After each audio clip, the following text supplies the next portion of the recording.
مفتی صاحب، اعتکاف کے بارے میں آپ سے جاننا چاہ رہے ہیں کہ اعتکاف سے مراد کیا ہے اور اعتکاف بیٹھنے کی کتنی فضیلت ہے، کتنی قدر و منزلت ہے اگر ہم رمضان ہی میں اعتکاف بیٹھیں اور اپنی عبادات کریں؟ نحمد و نصلی علی رسولہ الکریم، اما بعد فاعوذ باللہ من الشیطان الرجیم، بسم اللہ الرحمن الرحیم۔ تمام تعریفیں اللہ سبحانہ و تعالیٰ کے لیے اور درود و سلام اللہ کے رسول حضور محمد مصطفیٰ صلی اللہ علیہ وآلہ وسلم۔ سورہ بقرہ میں اللہ شاہ فرماتا ہے وَأَنْتُمْ عَاكِفُونَ فِي الْمَسَاجِدِ، یعنی کہ مسجد میں اعتکاف میں بیٹھنے والے۔ نبی پاک صلی اللہ علیہ وآلہ وسلم کے حوالے سے یہ مشہور ہے کہ آقا اسلام نے پورے 30 دن کا بھی اعتکاف کیا ہے، پہلے عشرے کا، پھر دوسرے عشرے کا، اور پھر آپ نے جو کثرت کے ساتھ تیسرے عشرے میں اعتکاف فرمایا ہے۔ اللہ سبحانہ و تعالیٰ کی عبادت اور اللہ سبحانہ و تعالیٰ کی محبت کے لیے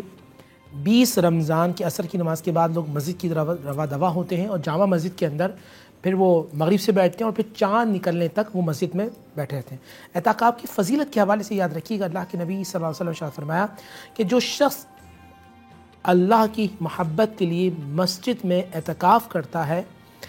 آخری عشرے میں، تو اس کا چہرہ 3 خندق جہنم سے دور کر دیا جاتا، اور 1 خندق کا فاصلہ زمین اور آسمان کے برابر، یعنی کہ جو اللہ کی رضا کے لیے اعتکاف کرتا ہے اس کی فضیلت یہ ہوتی ہے اللہ سبحانہ و تعالیٰ اس کو جہنم سے دور فرما دیتا ہے۔ جب بندہ اعتکاف کرتا ہے گناہوں سے محفوظ رہتا ہے۔ جو شخص اعتکاف کرتا ہے اللہ سبحانہ و تعالیٰ کا مہمان ہوتا ہے، اللہ اس کا میزبان ہوتا ہے۔ جو شخص اعتکاف اللہ سبحانہ و تعالیٰ کے لیے کرتا ہے، اللہ سبحانہ و تعالیٰ شب قدر کی برکات سے اس کے تمام گناہوں کو معاف فرما دیتے ہیں، اللہ اس کو اپنا حبیب بنا لیتے ہیں، اللہ اس کو اپنا محبوب بنا لیتے ہیں، اور یہاں تک کہ نوافل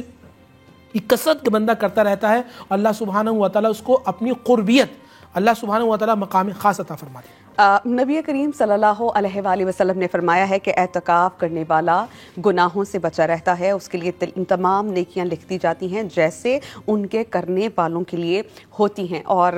حضرت ابو ہریرہ رضی اللہ تعالیٰ عنہ یہ فرماتے ہیں کہ رسول کریم ہر رمضان میں 10 دن کا اعتکاف کیا کرتے تھے، لیکن جو آپ کی وفات کا سال تھا تو آپ نے 20 دن کا اعتکاف فرمایا تھا۔ مفتی صاحب، میں آپ سے جاننا چاہتی ہوں کہ شریعت کی روح سے مسنون اعتکاف کا آغاز کب ہوا تھا اور اس کا اختتام کب ہوا؟ اچھا، میں آپ کو ایک بات یہ بتا دوں، اعتکاف کی آپ کس میں بھی سمجھ لیجئے، پھر آپ کے یہ سوال ہے۔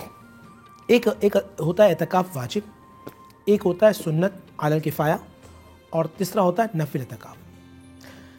واجب اعتکاف ہے کسی نے نظر مانی، پروردگار اعلیٰ میرا فلاں کام ہو جائے تو میں اعتکاف کروں گا، تو پھر اس میں روزہ شرط ہوگا، وہ اللہ سبحانہ و تعالیٰ کی محبت میں مسجد میں بیٹھے گا، اس پہ یہ واجب ہوگا۔ ایک ہوتا ہے سنت علی الکفایہ، پورے سوسائٹی میں، علاقے میں ایک شخص بھی اللہ کی محبت کے لیے مسجد میں بیٹھ گیا تو تمام لوگوں کی طرف سے یہ کافی ہوگا۔ کوئی بھی شخص مسجد میں نہیں بیٹھا تو پوری سوسائٹی اور علاقہ گناہ گار ہوگا کہ وہ اللہ کے لیے مسجد میں اعتکاف میں کیوں نہیں بیٹھا۔ یعنی کسی ایک شخص کے اعتکاف رکھنے سے بھی علی الکفایہ ہو جاتا ہے۔ اب تیسرا جو ہوتا ہے وہ ہوتا ہے نفل اعتکاف۔ آپ جب مسجد میں داخل ہوں گے، نویت السنۃ للہ تعالیٰ، آپ دعا پڑھیں گے، دل میں نیت کر لیں گے کہ اللہ میں تیری محبت کے لیے مسجد میں داخل ہوا ہوں، اور وہ اعتکاف کر لے گا، اعتکاف کی نیت کر لے گا، تو وہ کوئی بھی ٹائم ہو، وہ عصر ہو، مغرب ہو، عشاء ہو۔ لیکن اگر آپ کو سنت اعتکاف کرنا ہو جو نبی علیہ الصلوۃ والسلام کا ہے، تو پھر آپ کو اس میں 20 کی آپ مغرب سے بیٹھ جائیں گے، لوگ عصر کی نماز میں جاتے ہیں تاکہ مغرب وہیں پڑھیں، اس کے بعد وہ بیٹھ جائیں، اور اس کے بعد جب چاند نکلتا ہے اس وقت تک وہ مسجد میں ٹھہرے ہیں۔ آپا، میں آپ سے جاننا چاہ رہی ہوں کہ اعتکاف کے دوران معتکف کو، یعنی جس نے اعتکاف کیا ہوتا ہے،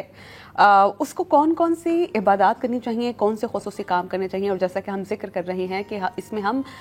شب قدر کو بھی ڈھونڈتے ہیں، قیام اللیل کیا کرتے ہیں، تو اور مزید کیا کام کرنے چاہیے اعتکاف کرنے والے کو؟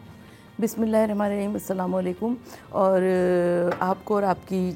ٹیم کو اور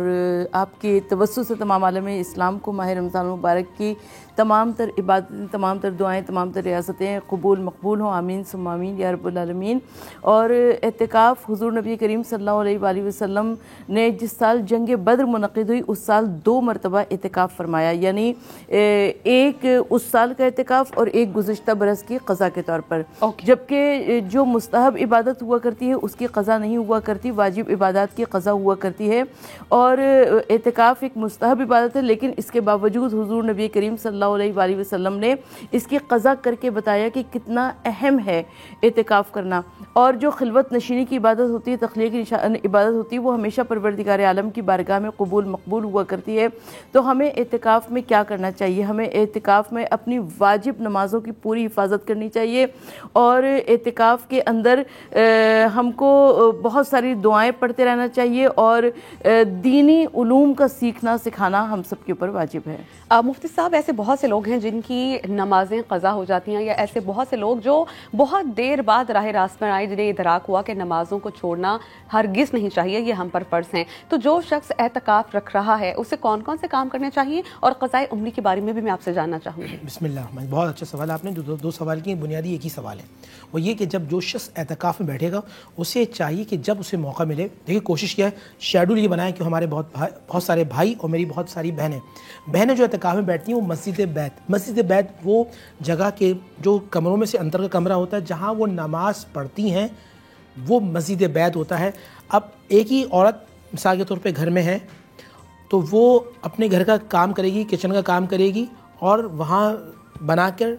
یہاں جہاں اعتکاف کیا ہوگا وہاں بیٹھ کر کھائے گی۔ اوکے، کچن میں نہیں کھائے گی، اگر کچن میں وہ کھائے گی تو اعتکاف فاسد ہو جائے۔ میں یہ بہت سے سوالات ہیں، اور میں یہ سوال بھی میں آپ کے سامنے رکھوں گی کہ اعتکاف ٹوٹنے کی وجوہات کیا ہیں، لیکن پہلے آپ یہ بیان کر دیں کہ ہمیں کام کیا کیا کرنے ہیں۔ اب وہ کام جو باہر کی کر رہی ہے، مثال کے طور پہ اکیلی عورت ہے،